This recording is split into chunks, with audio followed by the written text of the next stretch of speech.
अस्सलामुअलैकुम, कैसे हैं आप सब। उम्मीद करते हो आप सब खैरियत से होंगे। आप सब देख रहे हैं आयशा कुकिंग चैनल। तो आज मैं नमकीन गोश्त और पुलाव की रेसिपी लेकर आई। चलो रेसिपी स्टार्ट करते हैं। ये मेरे पास प्याज है, ये मैंने डाल दिया है टमाटर। इसके साथ अब ये एक अदद टमाटर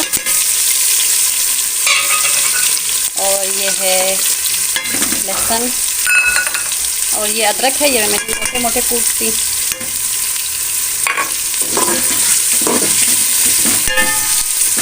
अदरक को पकने तक इंतज़ार करते हैं। तो अब इसमें मैं मसाले डालने लगी हूँ। ये है सूखा धनिया पिसा हुआ 1 चमची और ये गरम मसाला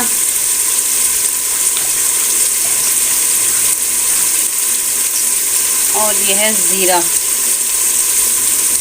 लाल मिर्च और हल्दी पाउडर वगैरह कुछ भी नहीं इसमें डालना है।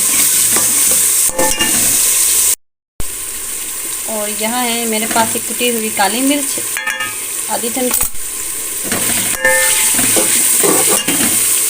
तो मसाला काफ़ी हद तक पक चुका है। अब इसमें मैं गोश्त डालने लगी हूँ। ये बड़ा गोश्त है मेरे पास, इसको मैंने उबाल दिया है। देखिए काफ़ी नरम हो चुका है।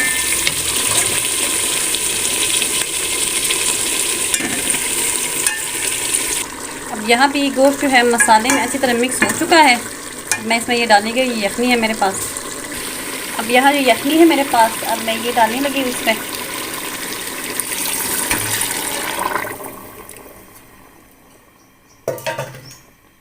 ये यखनी मैंने सारी डाल दी है। अब यहाँ ये 1 टेबल स्पून नमक है मेरे पास, ये मैं इसमें डालने लगी हूँ। जब पानी उबल जाएगा फिर चेक करेंगे, क्योंकि जब मैं गोश्त उबालने लगी थी तब मैंने इसमें नमक डाला था। अब यहाँ जाएगी ये सब्ज़ मिर्चें हैं मेरे पास, 5 से 6 मिर्चें थी। अब हम इसको करेंगे कवर। जब तक ये पानी उबल न जाए तब तक हम इसको नहीं हिलाएंगे। देखिए पानी का बॉयल आ गया है। अब मैं इसमें ये चावल डालने लगी हूँ। चावल मैंने धो लिए।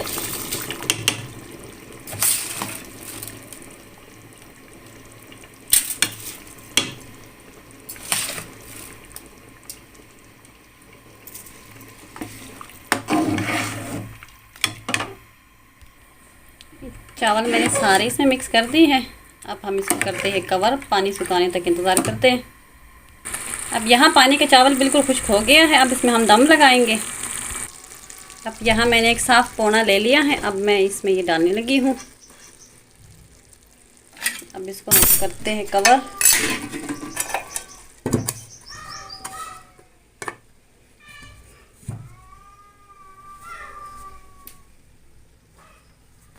अब इसका तकरीबन, अब यहाँ पे मैं दम खोलने लगी हूँ। काफ़ी गर्म है।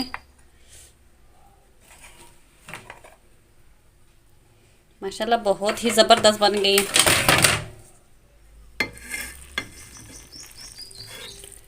तो चलिए इसको डिश में निकालते हैं। अब ये नमकीन पुलाव गोश्त बिल्कुल रेडी है। देखिए गोश्त भी अच्छी तरह गला हुआ है और चावल भी माशाल्लाह बहुत प्यारे बन गए हैं। अगर आप हमारे चैनल पे नए हैं तो प्लीज़ आप सबसे रिक्वेस्ट है कि हमारे चैनल को सब्सक्राइब करें, लाइक करें, शेयर करें। तो ये हमारा नमकीन गोश्त पुलाव बिल्कुल रेडी है।